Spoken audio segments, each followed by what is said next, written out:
How have your expectations for Formula One changed since you've owned it? They've only gone up. I think, we thought this would be an attractive acquisition, interesting investment opportunity. I think the growth we've had and the way we've been able to change the sport, really not through Liberty Media, but the leadership of Chase Carey first, now Stefano Domenicali, the way we continue to see opportunity to grow it, only have raised my expectations and excitement about it.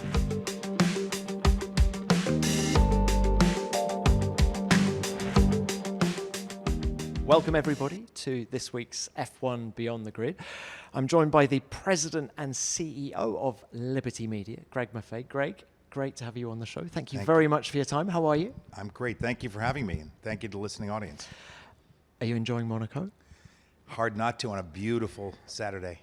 It's intoxicating, this place, isn't it? Fast cars, beautiful coastline, big boats. Stunning. And it looks particularly bright this Saturday. I don't know why. It does. Well, look, let's talk bigger picture to start with. You're the top man at Liberty Media, which makes you the big boss. That's not actually correct. I have a chairman, John Malone, he's the founder, big boss. Yeah. He's the founder. He's the big boss. But yeah. John, if you're watching, yeah. But that makes you the big boss of Formula One. Just how much are you enjoying the ride? Well, it's been really fun. Formula One is intoxicating in so many ways, but the success that we've had, that we've gotten to share with a broader audience around the world has been great, satisfying to me, but I think also satisfying to the fans we showed it to and to our shareholders, so that's a good combo. Is the sport what you were expecting when you bought it 7 years ago? I look back and I'm stunned at how many things we didn't know, some of which were worse than we expected or different than we expected, and so many of which have been better. So we've been lucky in that sense. Can you tell us a little bit about some of the surprises, both good and bad? Oh, there were contracts on certain races we didn't understand well enough. There were restrictions on things we could do that were surprising. I think those were the biggest areas. And how different is Formula One to everything else that's under the Liberty umbrella? Well, we have a wide range of businesses that I'm involved with, including, TripAdvisor and Charter, Spectrum Cable in the United States, and QVC, and SiriusXM. Many of the more traditional either media properties or internet properties. We do have another sporting property in the Atlanta Braves, and as you may know, we've now agreed to buy MotoGP, waiting for EU approval. But Formula One is unique and different than all of them. And is there a cross-pollination of ideas between all of the different businesses? I think so. I think, from this place we came and the knowledge we have about how the media landscape is changing, I think that's probably been a great area. It's helped us form thoughts about where to go with Formula One, and also one of the reasons why we thought Formula One would be so attractive to own. What could F1 learn from, Major League Baseball, for example? Well, Major League Baseball is a place with a ton of tradition and proud traditions, and yet it's had to change. And it's had changes that got instituted over the last couple of years. Pitch clock being the primary one, but no shift. Limitations on how many times you can throw to first, how many times the batter can get out of the batter's box. All those changes are new, and they actually made the sport better, I think, in most people's minds. Formula One's a place with a lot of proud traditions, and in some cases, there's resistance to change, and you shouldn't just change for change's sake, but you have to keep moving and come up with the times. So, sprints, for example. Sprints. We didn't used to have any social media. That's obviously changed the world. Opening up the story and telling the story of the drivers, the teams, some of the background of the sport has been a huge win and made a huge difference in a lot of audiences would not have been attracted at just the idea of it's a fast car or what the technology in that car was. So back to the MLB. What about a postseason playoff? Could we see something like that? A one-off, winner takes all? I don't think we're quite to that point. I think, look, one of the great things about this sport, which you actually have in baseball as well, and not in every sport, I think, is the fact we spend the season, we crown a world champion at the end. That is a huge win, I think, in a lot of people's mind. I love golf. play golf. It's a little more fragmented, right? You've got 4 majors. You've got somebody who won the FedEx. You've got somebody who wins the DP World. Who's the best in the world is always up for vote. We don't have to vote here. We crown a world champion at the end of the year. On the topic of golf, are you a fan of Liv? They're doing things differently. I think they are, and some of them are interesting. I think it's unfortunate that the golf is fragmented because ultimately I think the fans are the losers in that sense. And historically, when sports have had separations, an example would be boxing, when you had WBA and WBC and multiple crowns, multiple world champions, people get confused and they, to some degree, lose interest. So I worry from that sense from golf that fragmentation is not going to be good for the sport in the long run. Greg, what's your handicap? I'm about a 10, a little over. Okay, very good. I don't know if that's very good. I'm not sure I can play to it every day, but handicaps are complicated. Can we wind it back a little bit now to 2016, 2017? What made Liberty want to buy Formula One in the first place? Well, I think we saw the appeal of the sport, a global brand that had, hundreds of millions of fans, that had still opportunity to grow, hadn't been exposed in the United States the way we thought it could be, had growing interest around the world, hadn't made some of the changes that other sports had done about trying to bring fans in to the sport in ways, that social media was an example I already mentioned, hadn't stepped up with the times in some cases. So there was an opportunity to do things better, and there was an opportunity to invest and make it bigger in other parts of the world where it wasn't as well known outside its Western European heritage. How long had you been eyeing it up? We talked off and on with the prior ownership group for probably about 2 or 3 years before it got done. Were you surprised? I mean, that prior ownership group being CVC. Right. Were you surprised that they wanted to sell this entity when you could see all of this opportunity?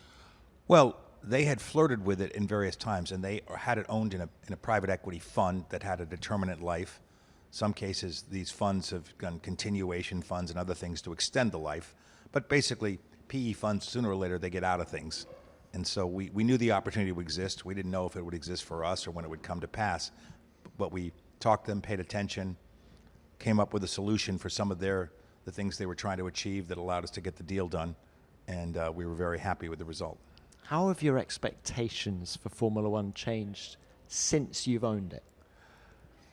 They've only gone up. I think, we thought this would be an attractive acquisition, attractive, interesting investment opportunity. I think the growth we've had and the way we've been able to change the sport, really not through Liberty Media, but the leadership of Chase Carey first and now Stefano Domenicali, the way we continue to see opportunity to grow it, only have raised my expectations and excitement about it. So does that make it a long-term investment for you? Yes, we expect to be in this for a very long time. Well, as you have been with the Atlanta Braves, right? Yeah. I think is that 17 years and counting now? Exactly. We got it actually just past 17 years in May of 2007. Now, how has your previous business experience helped you navigate the potholes of Formula One, if you like?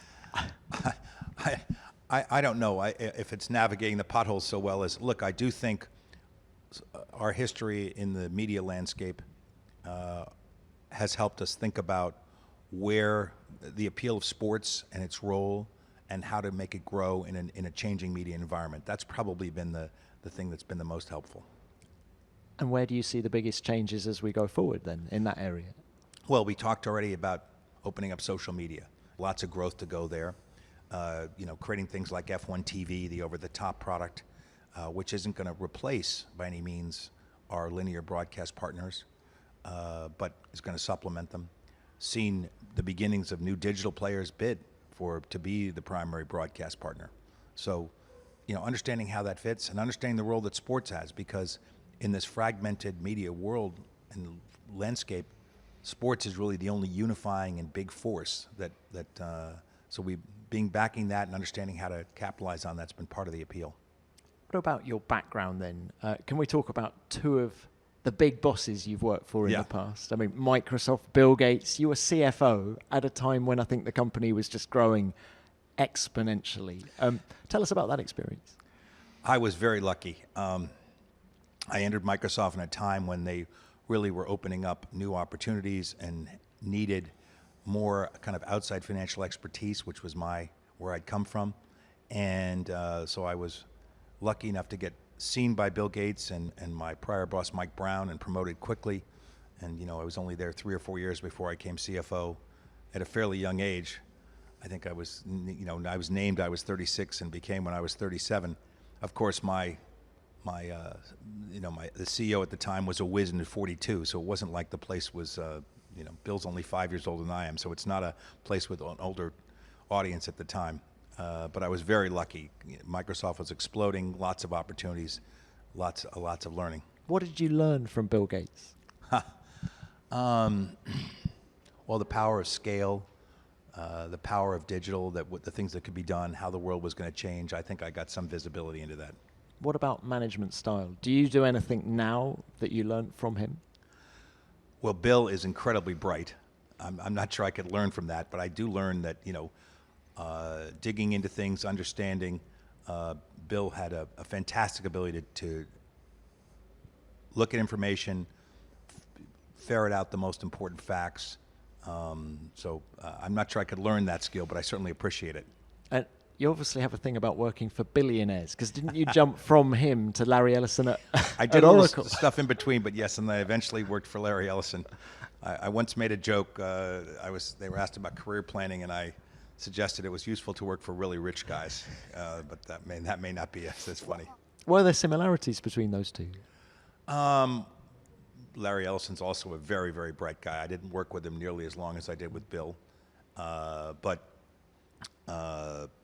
very bright, could look into a problem and see the information that he cared about and glean it quickly. So there was a similarity in that sense. They're different in style, but. How involved in the day-to-day running of Formula One are you getting? Well, Domenicali is the CEO, and he runs it day to day. There are issues where he is nice enough to call on me and ask my advice or my thoughts, talk about the media landscape already. But there are things, we've really been changing this business in an area where I've been particularly interested is Formula One used to be a B2B business. The show would come to town. The local promoter would be the one who sold the tickets, really understood who the audience was.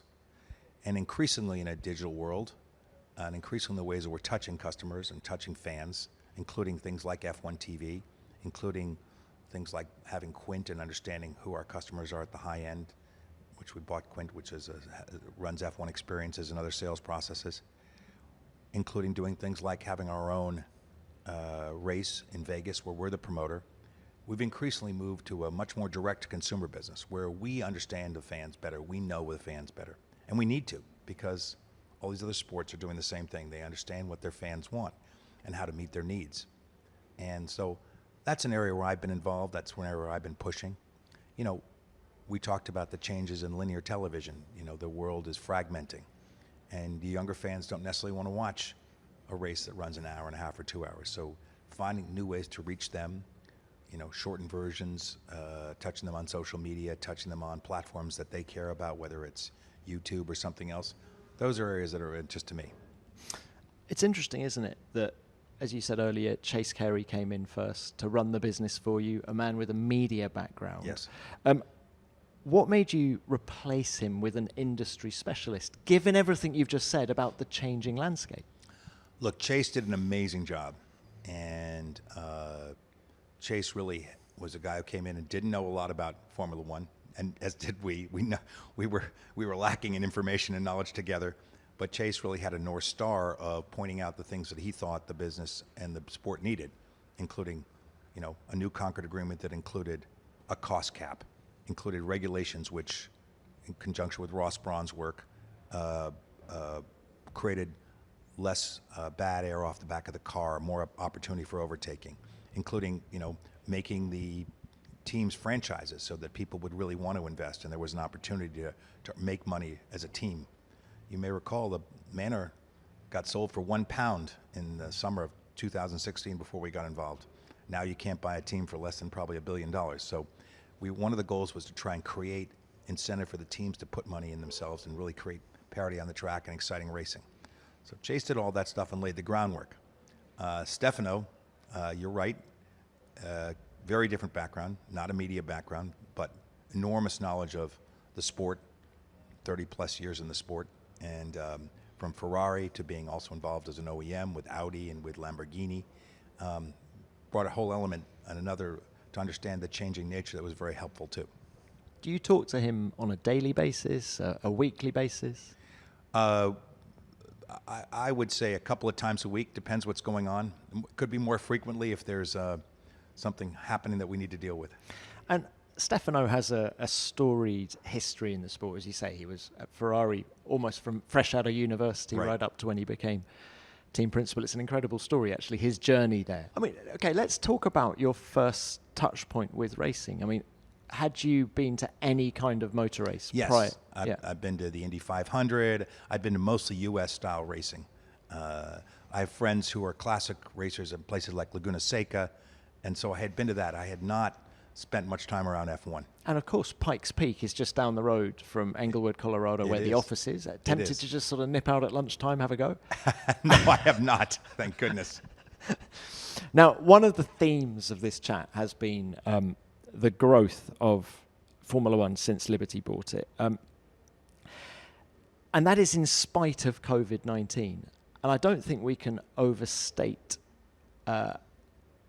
what a pause that was for the world, but also for Formula One. Yep. How worried were you during the pandemic that some of the teams, let's start with the teams, were gonna go under? Oh, I think that was a real fear. But candidly, the fact that we've created them as franchises, we knew they had ultimately had value. They may have cash flow issues in the short term, and we helped some of the teams with that. We advanced money to them that they would ultimately be due, but we knew we would give it to them early to help them cover losses and holes in their financing. That was part of the role of being a good owner of the league, is thinking the long term and having the resources to do the things to get there. Even in the short term, the teams may have had issues. We knew they were worth something in the long term, and they were necessary to make the sport. All right, and we came out of the pandemic. Formula One has just gone stratospheric since then.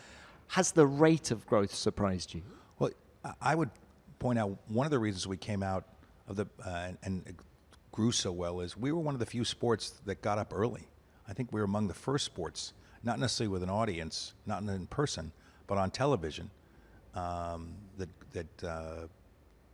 got back quickly after the pandemic. And I think that was a huge benefit to us, hopefully a benefit to our fans and our audience, but also a benefit to us, to giving people who were cooped up something to watch early. Obviously, the same thing a lot of people say. I took up the sport. I watched Drive to Survive during the pandemic because I was home. I think we actually, obviously, pandemic was horrible, but we somewhat capitalized on it relative to others and got that kicked off some of our growth.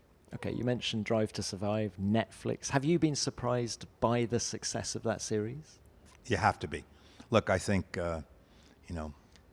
someone says luck is the residue of design. I don't remember who said that, but credit to Sean Bratches, who came in with Chase Carey, who had, Sean is a friend and a guy with 100 ideas a minute. He was the one who really had the most inspiration, the most energy to put behind storytelling and taking it to Netflix and saying, here's what we should do. And full credit to him. Obviously, I think it was a great idea, but none of us knew it would be as good and as explosive as it's turned out to be. What else do you think the sport needs to do to keep it up there? I mean, let's talk about the Brad Pitt movie. Oh, there's a great example, right? Is that going to give us a good bump, do you think, when that comes out next year? Oh, I think so. The team they have, Joe and Jerry, and obviously Lewis has been involved. They're pros. They've obviously done the series with Tom Cruise.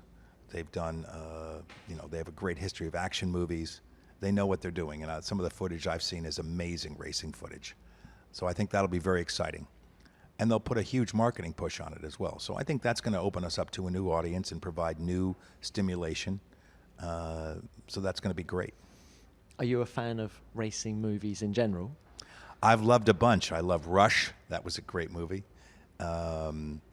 going back, taking that Tom Cruise Days of Thunder was fun. No, there are lots of great movies. Grand Prix as well, Grand Prix, 1966. Yeah. Have you met Brad Pitt on several occasions? I have met him a few times, yes.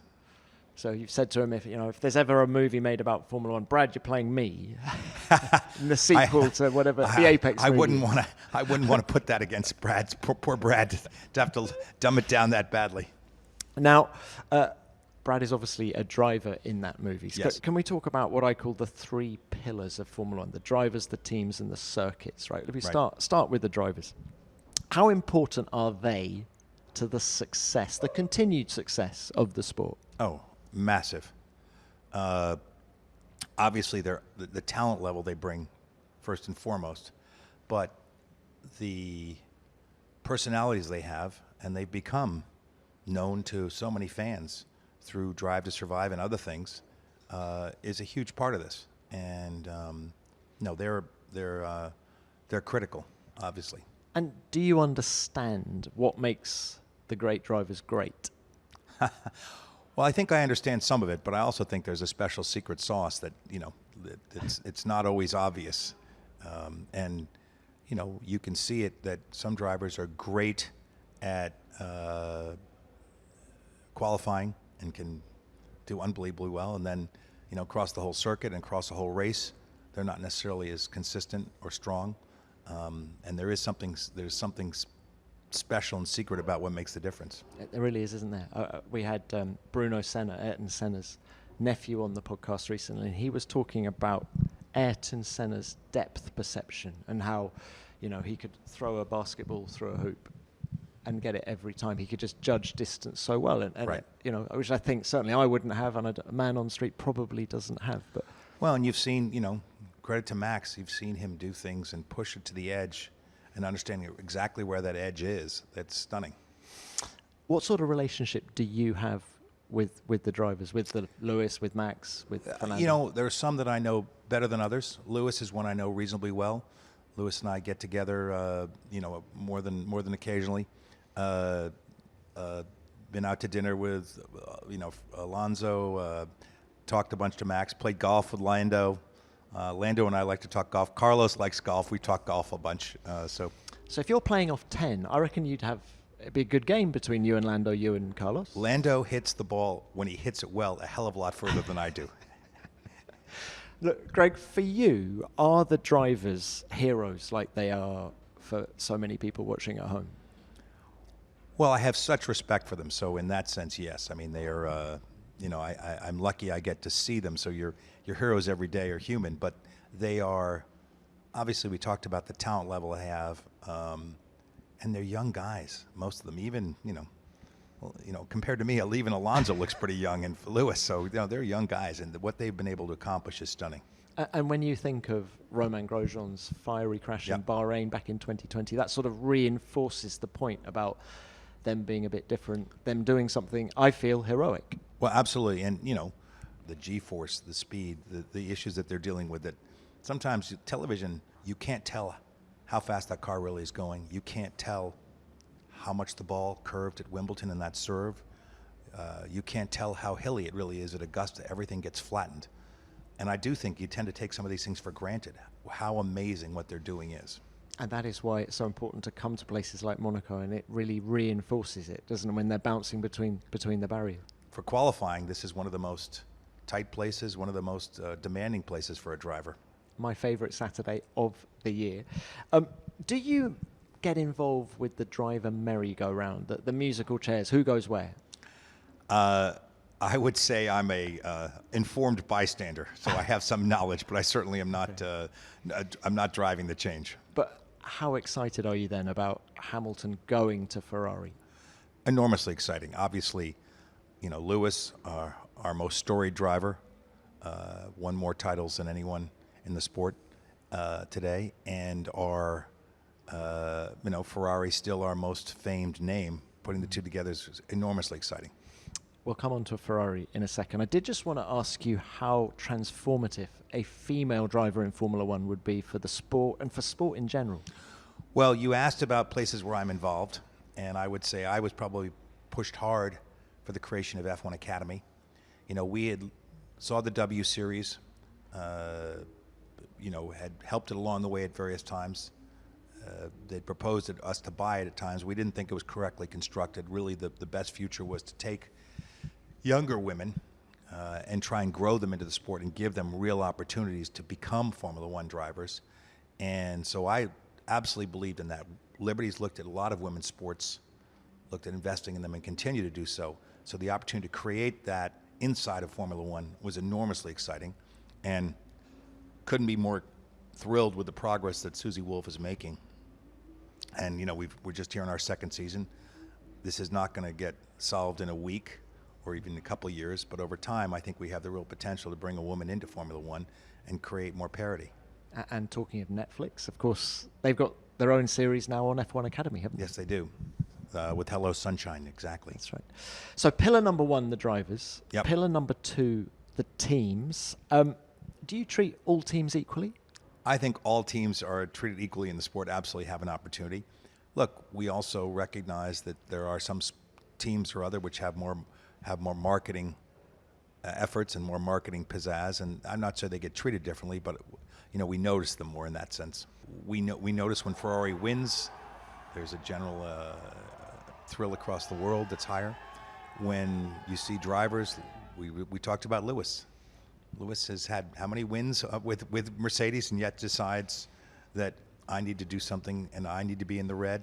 So look, Ferrari has a lot of appeal and a lot of history in the sport, and they are the leading brand in the sport. That's the reality. Have you been to Maranello?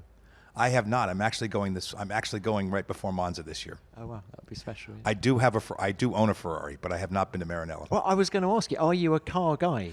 I don't know if I'm a car guy, but I'm increasingly one. I own an 812 GTS, it's beautiful, the 12-cylinder convertible. So, while we're talking cars, I think a lot of people love to know, what was your first car?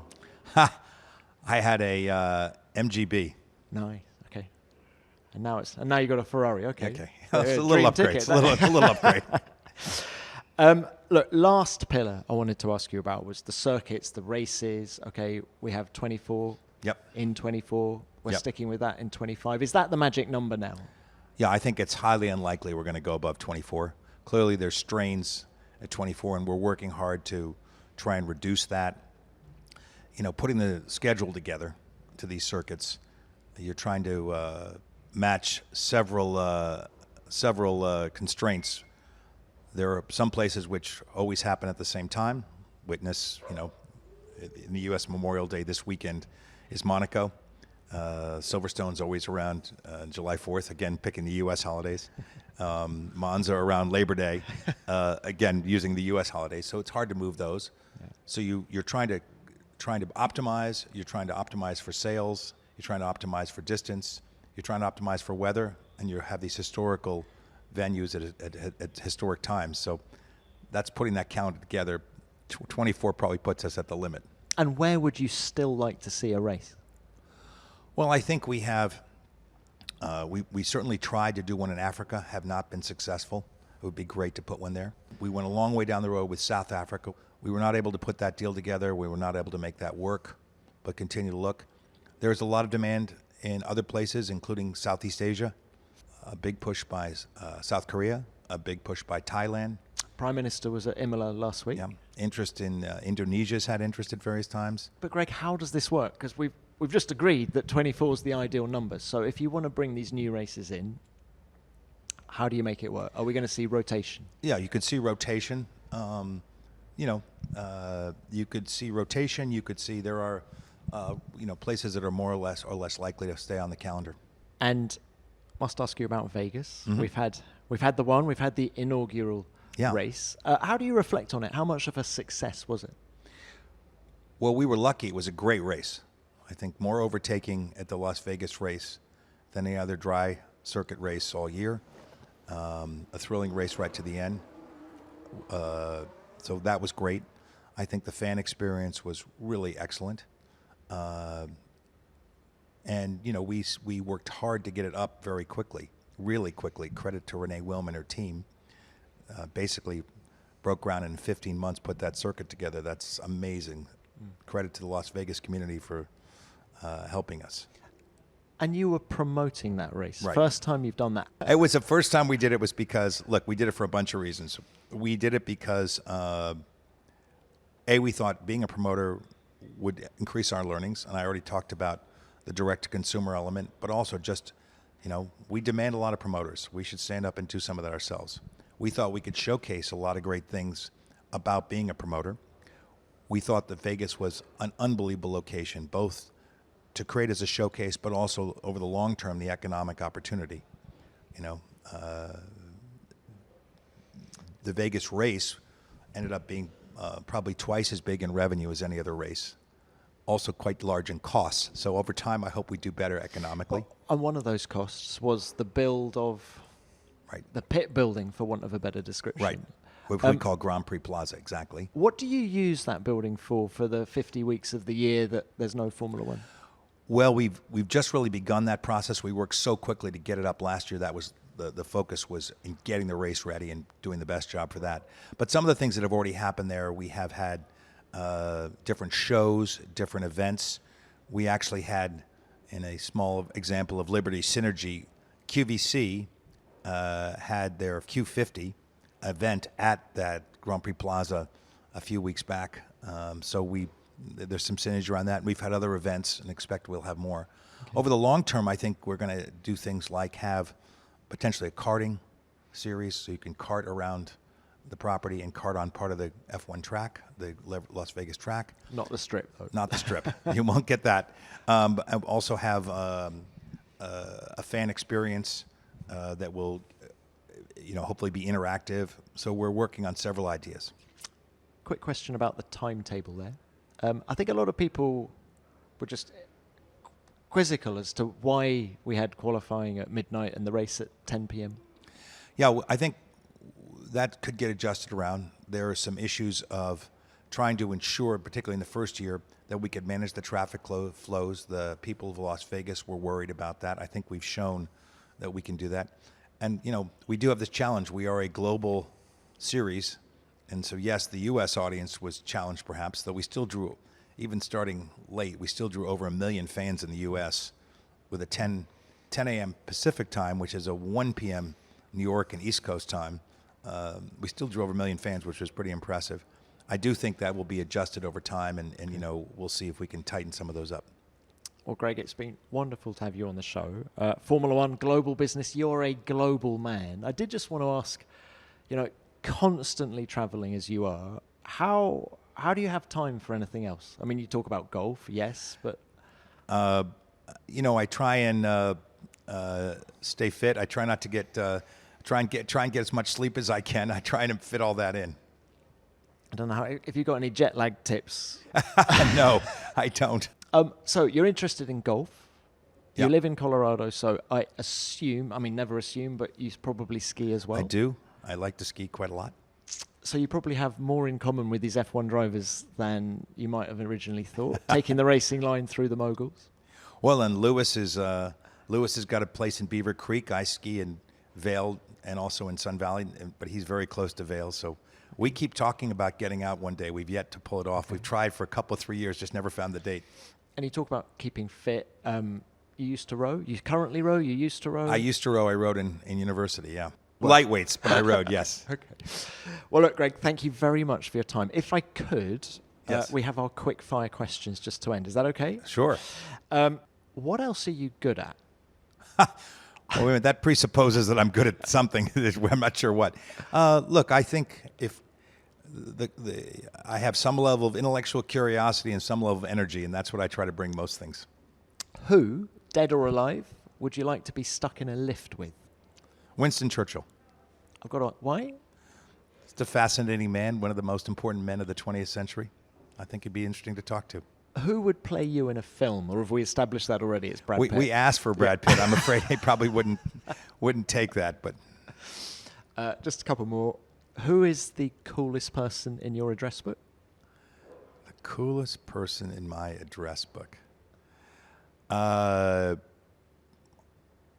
Depends. I've got a lot of people who think maybe I played golf with Patrick Mahomes. That might be the coolest. That'll do. That might be the coolest. That'll do.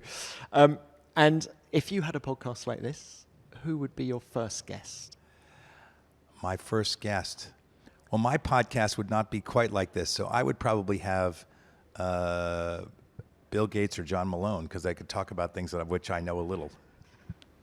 Great. Thank you very much. Thank you. Great to talk.